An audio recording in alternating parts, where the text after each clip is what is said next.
Good afternoon, everyone, and welcome to the PAC Chat. I am Katie Rivera, Board Secretary for NJPHIPAC, and this is Melanie Dragon, one of our board directors. Here on the PAC Chat, we use this platform to introduce to you our community, prominent and key players in New Jersey politics, as well as individuals and advocates whom are influential in affecting changes related to health freedom here in New Jersey. So thank you for joining us for today's episode of the PAC Chat. We have Legislative District 15's Assembly candidate, Patricia Johnson, who will be joining us very shortly. For your information, Legislative District 15 covers parts of Hunterdon and Mercer counties.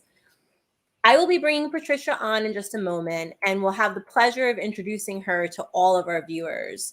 First, if this is your first time tuning in with NJPHIPAC, welcome. And if you are returning, welcome back. I'm going to go over two key parts before we get started with the interview. Number one, who are we at NJPHIPAC?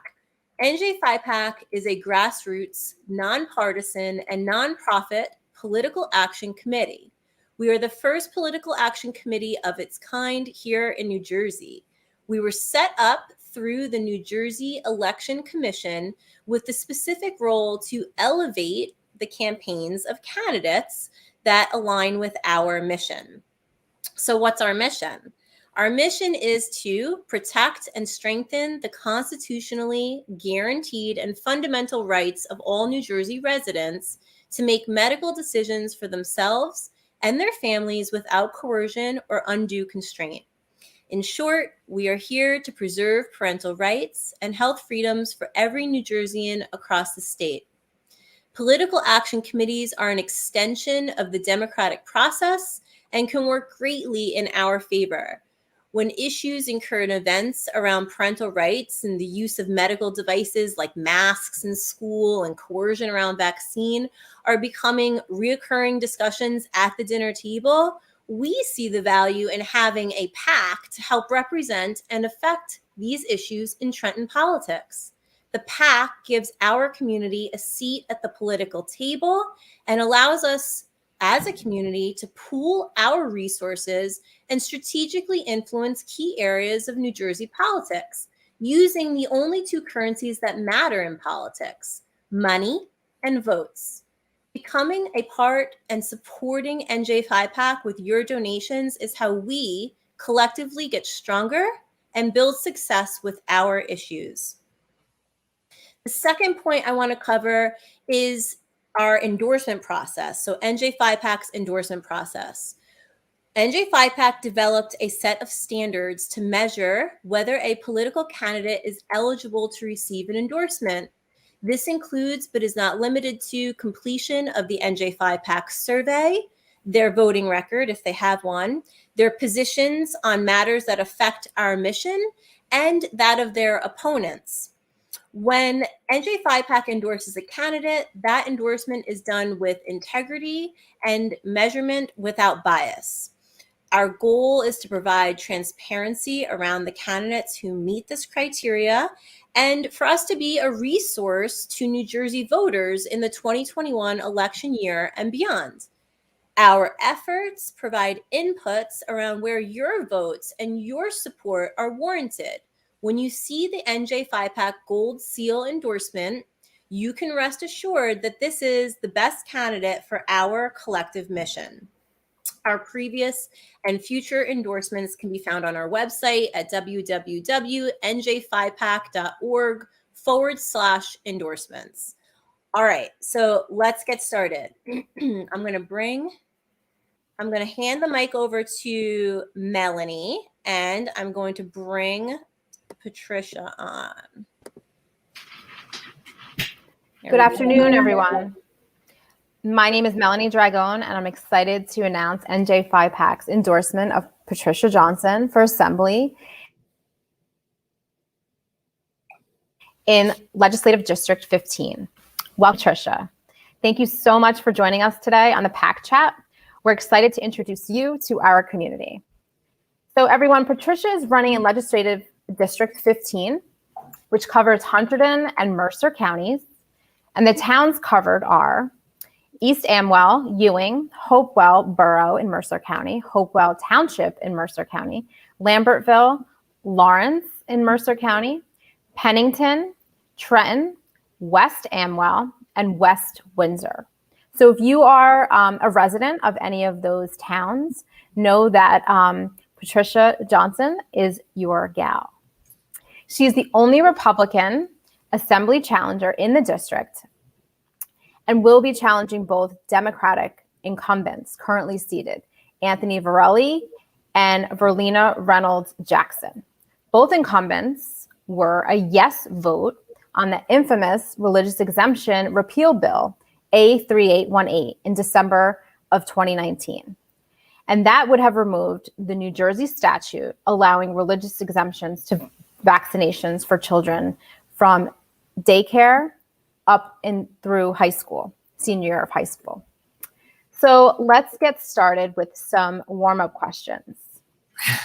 First of all, thank you. I want to thank you for giving me this opportunity to have a voice, really, and for being a part of such a great PAC. I really mean that, so thank you. Oh, thank you. So can you tell us a little bit about yourself? What is your profession outside of politics? I'm actually a nurse, and I think that that's probably what brought me here, is being a nurse and realizing that in government we needed people that were sitting in legislation that knew enough to be able to stand against what was being voted on, to fight for what I felt was right. And so when I always ran as an independent priorly, because I voted for the person and not the party, because it was about what I felt that they represented.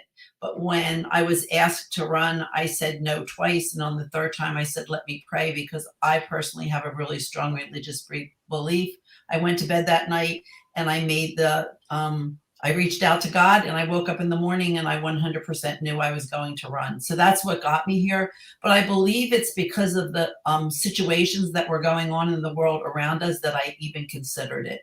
I just feel like people need people that they can trust. And I didn't see that happening. There was no, it didn't matter whether you were on the left or whether you were on the right. People just didn't believe anybody. And I thought maybe having somebody in that was truly just a person, not a politician, that was on their side fighting for what they were requesting, whether it was that they believed in something or they disbelieved in it.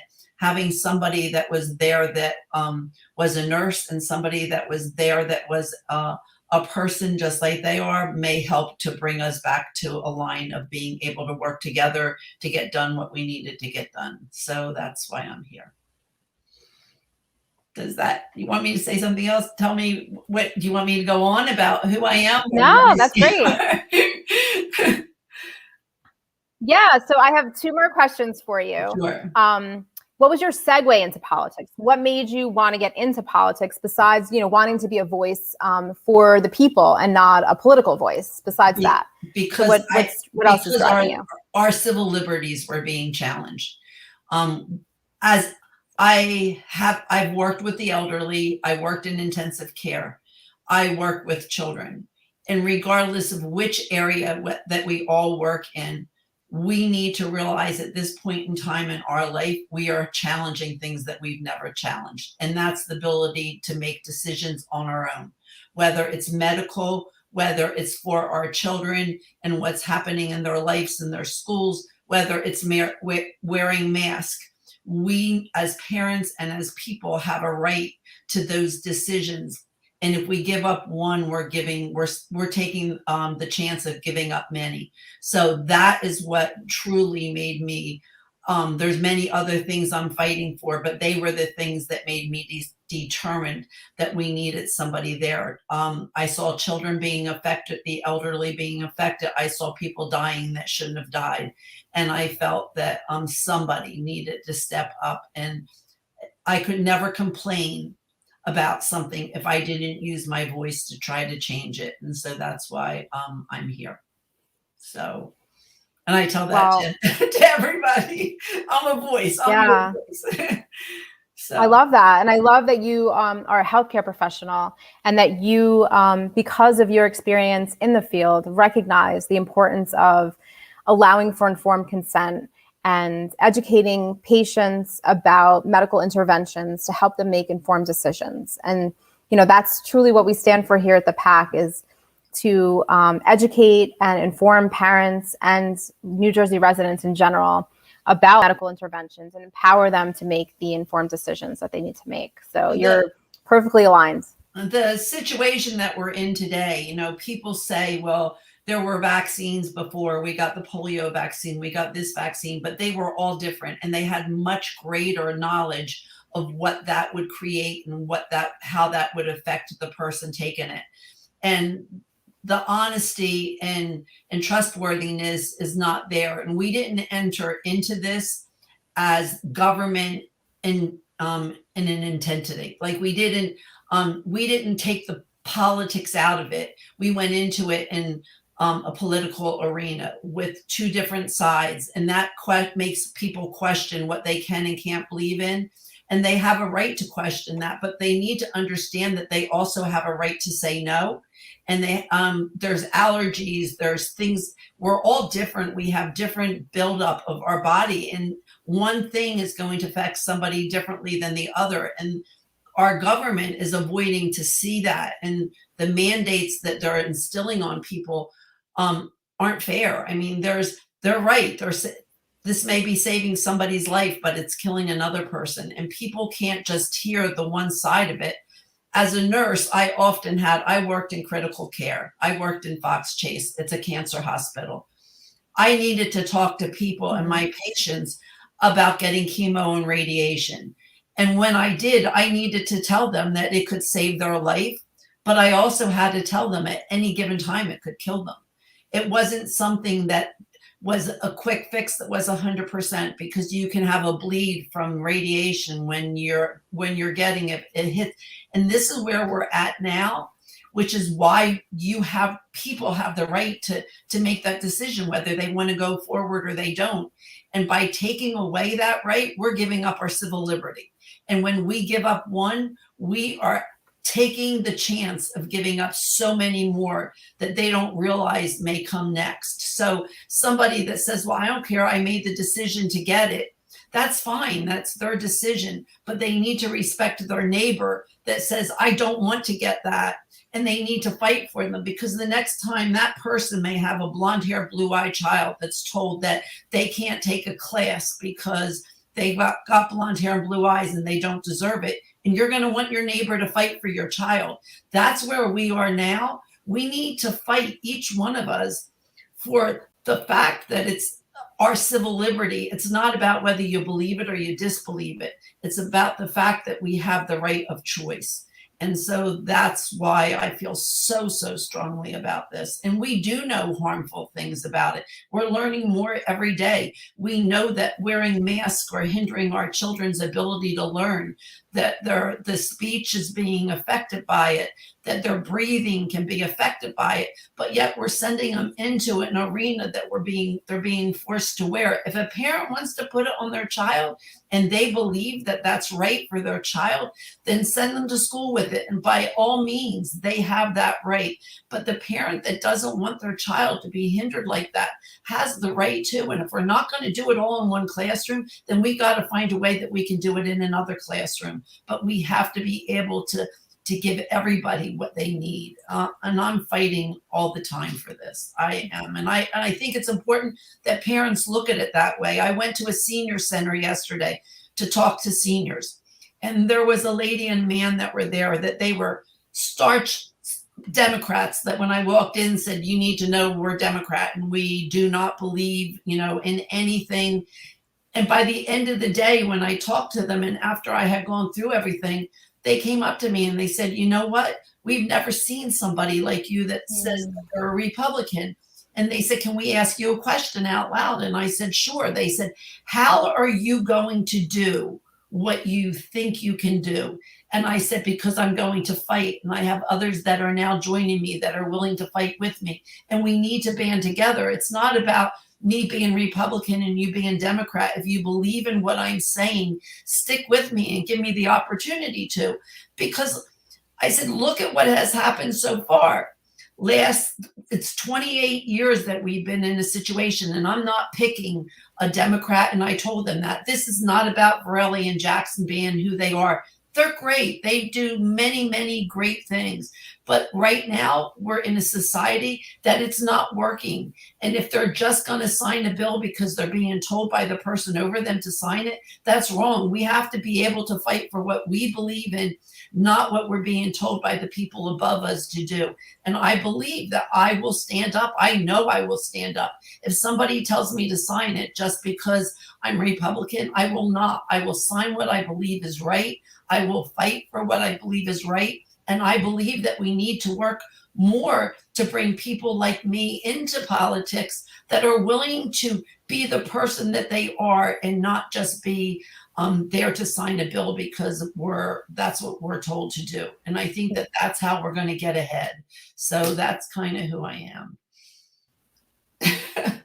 Yes, and that's such a refreshing perspective. And by the end of the day, she told me she was voting for me.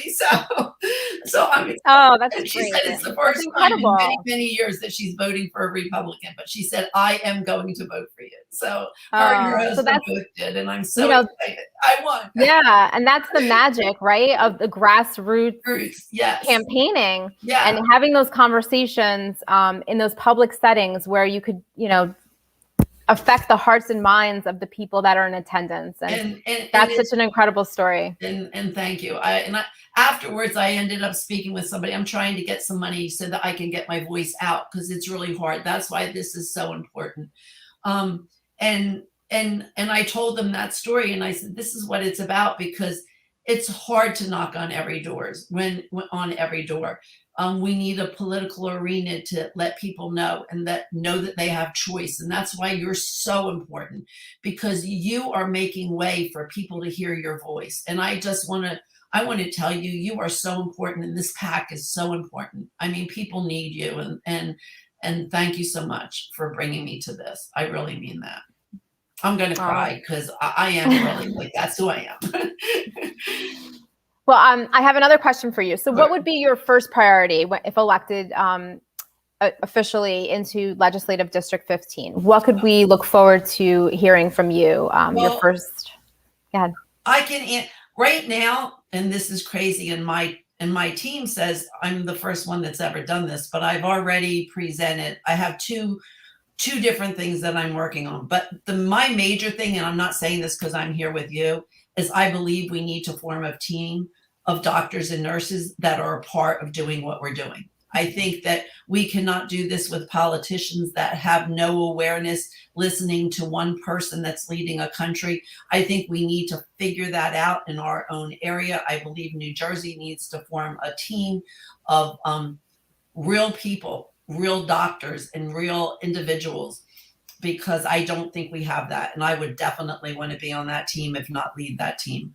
And you guys would probably be a part of being connected with that. But I also have just presented a bill in regards to police, fire, and EMS workers, as well as government employees, because I believe that that's another thing that needs to be worked on.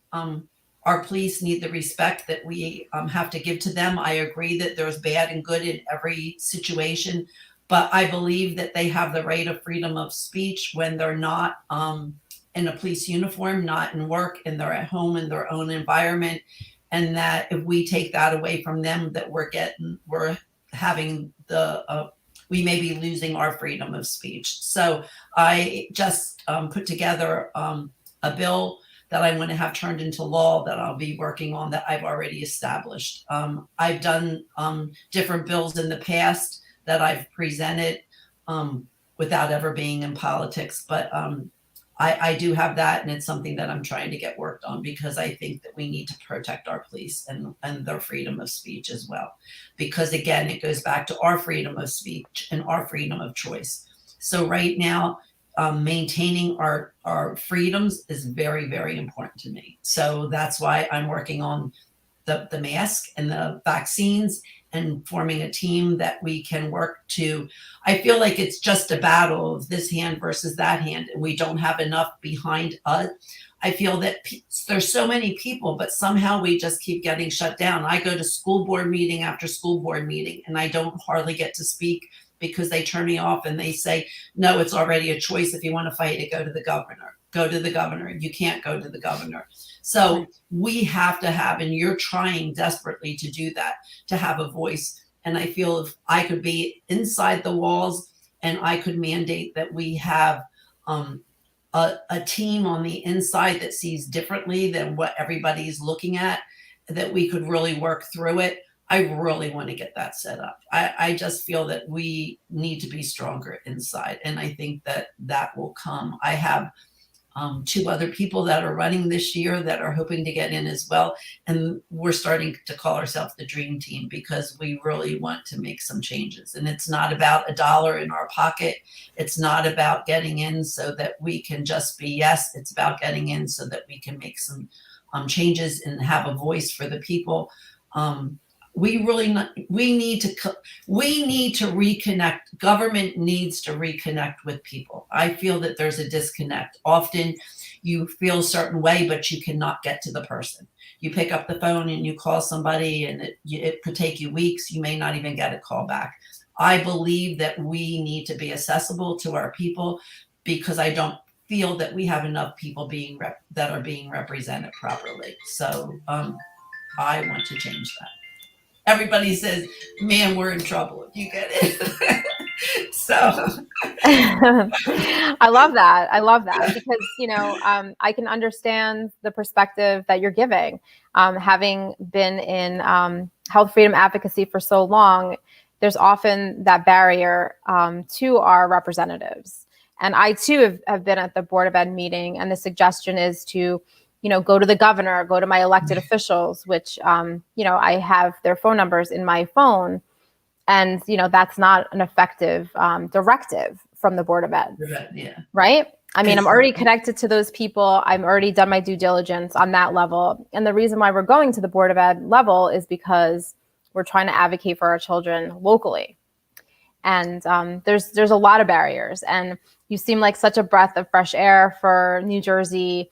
And, having you be a healthcare professional and truly understanding the importance of health freedom and informed consent is incredible and extraordinary, because that's not always the case. And often, we're, like you mentioned, we're battling science, right? It's this science against this science. And your vision to create a group of professionals, healthcare professionals, that could give different perspectives to help guide New Jersey is exactly what we need here, because we're being dictated to by one side of the science. Yes. And those of us questioning it, instead of being engaged in conversation, are being shut down and, being labeled as anti-science. Right. And we need to keep this dialogue going. And it's so refreshing to hear that, you've come up with this concept on your own, and that this is something that you want to implement. So I thank you. And thank you, because I didn't even know how you'd feel about it. So we hadn't discussed it. So yeah, no, it's so in line with, who we are, and, looking to empower people to make these medical decisions, whether you're getting your information from this science or that science. And we are about choice. And that's exactly what you want to provide to people, is all the information based on two parting people to make that decision. So I commend you for that. And I'm going to now hand you over to Katie, who's going to do some quick fire questions for you, so our audience can get to know you personally a little better. Okay, thanks. Awesome. Thank you, Melanie. And thank you, Patricia, for answering so candidly. We're going to move on to the quick fire round. And this is a fun round. So I'm going to ask you a couple of questions. Sure. Just so our audience can get to know a little bit more about you. Mm-hmm. Who is your favorite music artist? Bruce Springsteen. Bruce Springsteen. Yeah. Very good. I think because he was the first concert that I ever went to, and I fell in love with him. I mean, if you're in New Jersey and you don't like Bruce Springsteen, I don't know. Everybody loves the boss. Yes. Yes. And everybody has to go to that bar in Asbury, right? The Yes. Stone Pony, right? I remember hearing like sometimes he shows up there late at night and he'll just do a set or I've been to so many concerts. It's unbelievable. amazing. Good choice. Okay, so your next question is, do you have any pets? Not right now. I don't. My husband has cancer. I think I've mentioned that. And we've been suggested not to. Although I have to tell you, we're in the process of getting a bird because I wanted a pet. And I love birds. My grandfather raised birds. And as crazy as it may be, they really do connect with you. We had one in the past and it would speak to us when we came into the house. It was small. It was a lovebird. It wasn't really supposed to talk, but it did. And so, yeah, we're going to at least get a bird. Oh, that's so sweet.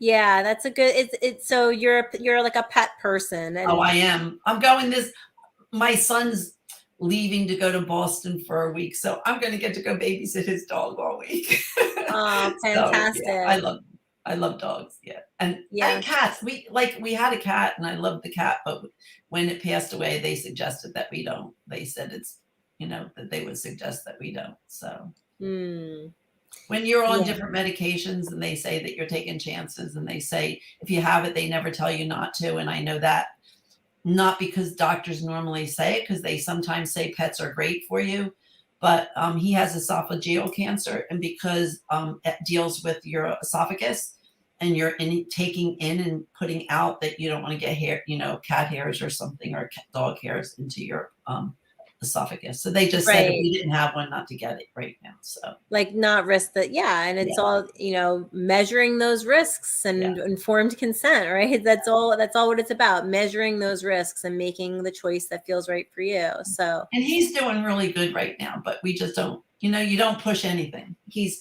been cancer free. And they told us that we don't look for it, we wait for it to appear.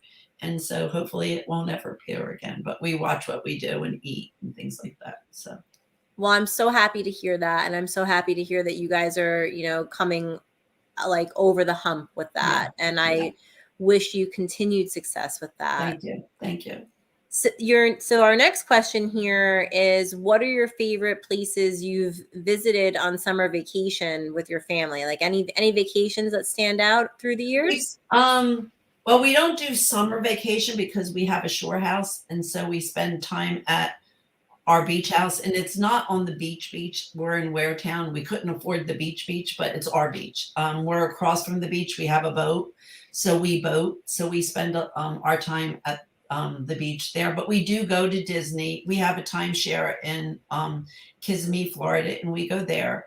And I like Nashville because I like country western music. So I go to the CMA Fest, and I can't wait. It was canceled for the last 2 years, but 3 years ago I went there, and I'm going to go this year with my son and my daughter, and I'm so excited about doing that. So yeah. Beautiful. I love you. You're like an adventurer. Like you go to Nashville. That's amazing. Yeah. Melanie and I are probably going to Nashville in December. Are you? Yeah. You should go to the CMA Fest. It's the best. It's the most exciting thing you'll ever do. I promise. Go. There's a huge health freedom conference down there that we're going to be attending. So where? Maybe I'll find out about that. It's in Nashville. When is that? It's in December. Yeah, I can send you the details of that. On that. Absolutely. I would like to take part in that. Oh yeah. And also, since you have a shore house in Waretown, just so you know, we're doing an event on Thursday in Waretown as well. So you are? Yeah. Oh, we are. This Thursday? This Thursday, yeah. I'm open Thursday. What time is that? That's at 7 p.m. at a restaurant called Breakers. And it's going to be a fantastic event. So I'll be there. Awesome. Great. Amazing. We get to meet you in person. We're so excited. Because I left Thursday open because I thought something will fill it in. You got it. Amazing. Oh, it's going to be great. It's going to be great. And I hope all of our viewers. The address, okay? Definitely. Yeah, we'll send you the flyer. It's in for our viewers who are watching this event. You're all invited as well.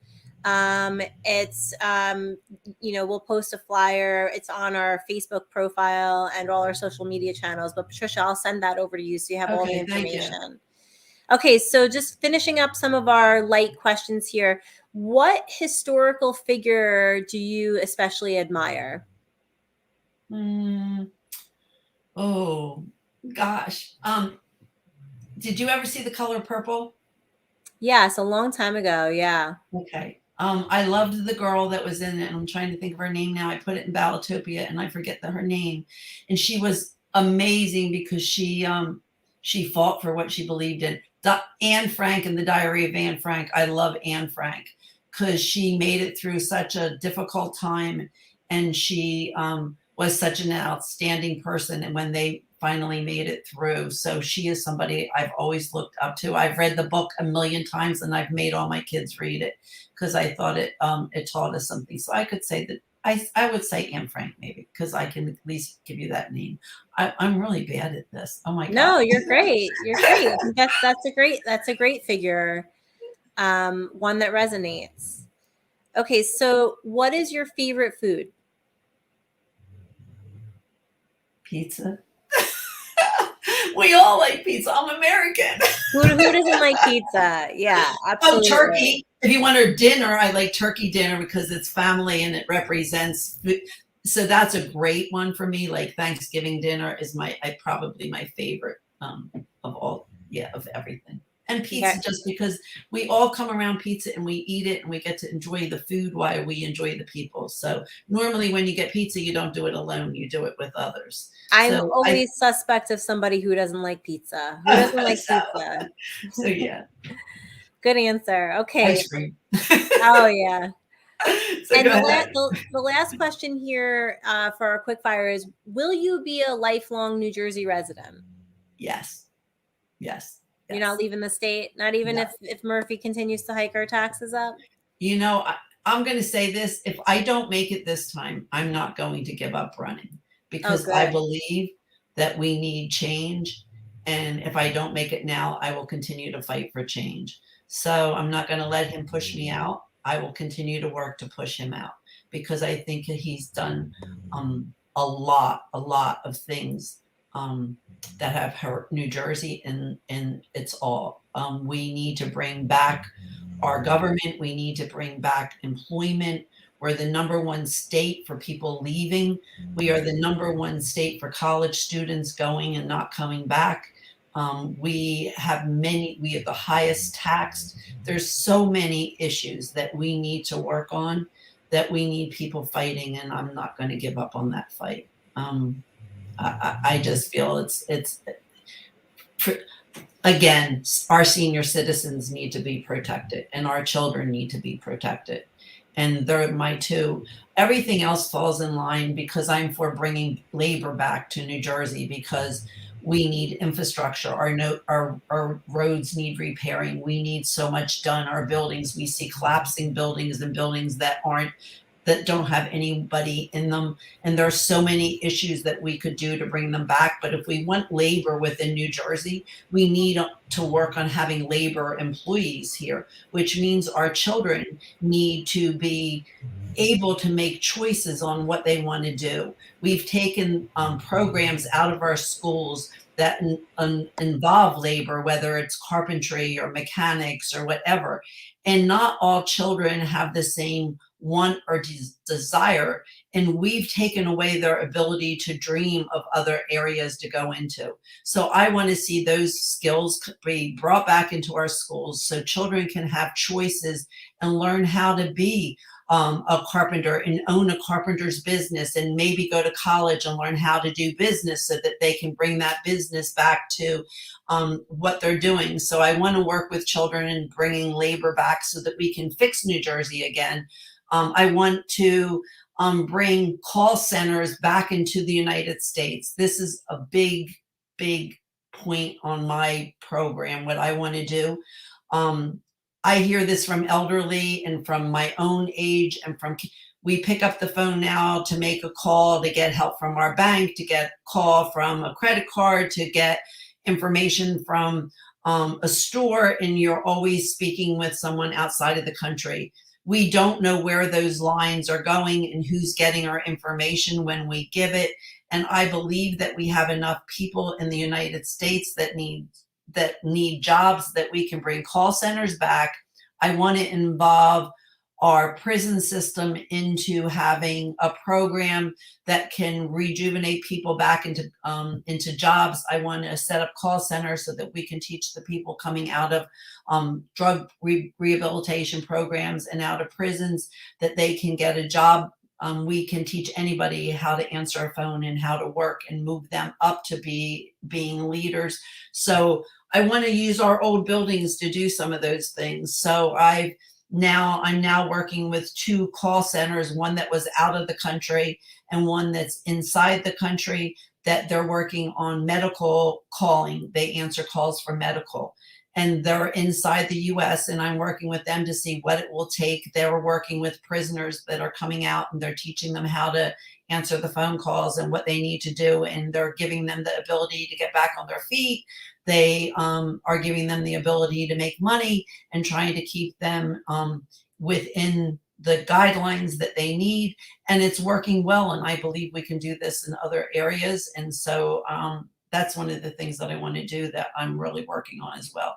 And I'm not inside. I'm not there yet, but I'm doing it anyway. I'm just pretending I'm there. And so I'm getting it worked out. So, and I've got support from that, because people are tired of picking up the phone and not being able to understand. The elderly have a really hard time when they get someone with an accent sometimes on the phone and they can't understand it, and they often don't get the information that they need, or they're afraid to give information. So I think it's one of the ways that we can bring jobs back to New Jersey. I want to be the call center area. Right now, I think we need work, and I think that that's something that we can do. We have tons and tons in inner cities. We have tons of buildings that are just sitting there. So I want to get them revamped. We're going to use our carpenters, our electricians, our labor people to fix them up. We're going to make an area that we can bring people to work in, and we're going to get people back to work. So that's one of the things that I want to do. That's a great goal. And my background, I came from a software. I started out working for a software company and then stayed with technology and finance throughout my career. And I will tell you that of the 2 companies that I worked for, one was a startup and one was a big global company. It was during the time where they were offshoring everything. And I was very much a part of those initiatives from a finance perspective, and understanding the cost savings that companies take when they essentially annihilate what they have in-house and replace it with something offshore that's like, a quarter of the price, an eighth of the price. I've got some ideas with that, though. Yeah, it does. It's a very funny thing. It's like I've watched people set up call centers, and then Americans basically, and then they get fired afterwards because they've basically set up their replacement. It's an interesting model. And from the flip side, how you mentioned the elderly and their frustrations, I take care of my elderly parents. My dad's 81 years old, and God forbid something happens with the computer or, the cable. It's a thing, right? Every time he can't, he doesn't have the patience, and he can't always just understand in general who he's speaking with, and he's cautious about it. So I like what you're saying about bringing the jobs back, the work back to New Jersey, and just back into America in general, really revving up the economy here. Katie, I'd love to talk to you off camera so that we can discuss this, because I think you could be helpful to me. So maybe we'll work that through, because I need that input that you've been through. We're working on the dollar, because we know that is the difficulty. But I also realize that if we want to get back into keeping jobs, we're going to have to work on many of those issues. We're going to have to find ways and different avenues that we can go. And so I'd really like to talk to you about it. Yeah. I know right now we're taking history so much out of our life. We all know that. All of a sudden they want to erase history, and history repeats itself, and we can't learn about the future if we don't know about the past. I am a firm believer that history is something that we should never, ever alter or take away. And when I say that, in history, in ancient times, they knew that areas would stay strong if they had something to offer. If you had like gems, or if you had food that you were growing, you could stay strong. But as soon as you didn't have anything, you became weak. And I believe that that's where we are now, because we've given so much up that to other countries because of dollars, that we need to reevaluate what we're giving up to bring them back, so that we don't become the country of weakness and we stay strong. So I think it's something that we have to really evaluate and work on, so that we don't lose everything, because I think there's a lot we're in jeopardy of. So that's absolutely. Absolutely. I 100% agree. So, okay. God, I said more than I thought I was going to say. No, I'm so glad you did. I'm so glad you did. We're gonna move into our wrap up, and I'm gonna give you the last word, Patricia. So I'm just gonna do my wrap up spiel, and then we'll move to the final words. So there you have it, everyone. That was an up close and personal with Legislative District 15, Patricia Johnson, Assembly candidate. We hope you can see how important the success of every candidate like Patricia is for health freedom in the state of New Jersey.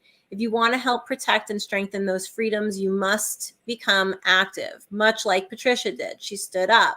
She's standing up for change. If you want change, then we must support the people who are standing up for change. And that's Patricia's candidacy in this 2021 election. There's other ways that you can do that as well. We at NJPHIPAC need your help to secure the right candidates in these seats. As a grassroots PAC, we don't yet have large corporations funding our efforts, but that does not inhibit our success as long as we have a pool contributor. In the eyes of the legislator, members of our PAC equals constituents, which equals votes. Votes is a currency in politics. No contribution is too small. To help get our donor base up, we need you signing on to be a monthly contributor to this PAC for just $5 a month, $10 a month, whatever you can do. You know, it sends a message to our legislators. It's like signing a petition. It shows how many of us there are who are invested and care about this issue. This movement has grown exponentially. Help us to continue to grow it and show the New Jersey State Legislature what a large voting bloc we truly are, that it will make it irrefutable to take our issues seriously. So, Patricia, thank you again for joining us today on the PAC Chat. We here at NJPHIPAC are incredibly proud to endorse you in your candidacy for general election. We wish you luck in your race, and we thank you for being one of the tallest poppies in the field. So that's the saying, yeah? You're not afraid to stand up, and you're not afraid to take a chance and make a difference, and we notice that. We appreciate you, and we support you. I would like to give you the last word and closing remarks to our audience with this final question in mind. In your own words, what does medical freedom mean to you? It means the ability to make choices. It's the meaning of being able to hear the best that you can hear, with the ability to go forward and learn on your own and by those that you trust, so that you can do what is best for you and your body and your family. Thank you. Thank you. Any other closing remarks that you'd like to say before we wrap up? Yes, I'm Pat Johnson. I'm in District 15. You can reach me at Pat Johnson for NJ at gmail.com. And again, I will be more than happy to take any contributions that you would like to give to me. However, I would like to say this. I really would appreciate you endorsing the PAC. If there's something that you can do, I feel it's vital, because they're there to protect and to help each one of us. And you get much further in a group than you do alone. So please endorse them as well. Thank you. Thank you. We're signing off from the PAC Chat. Bye. Thank you.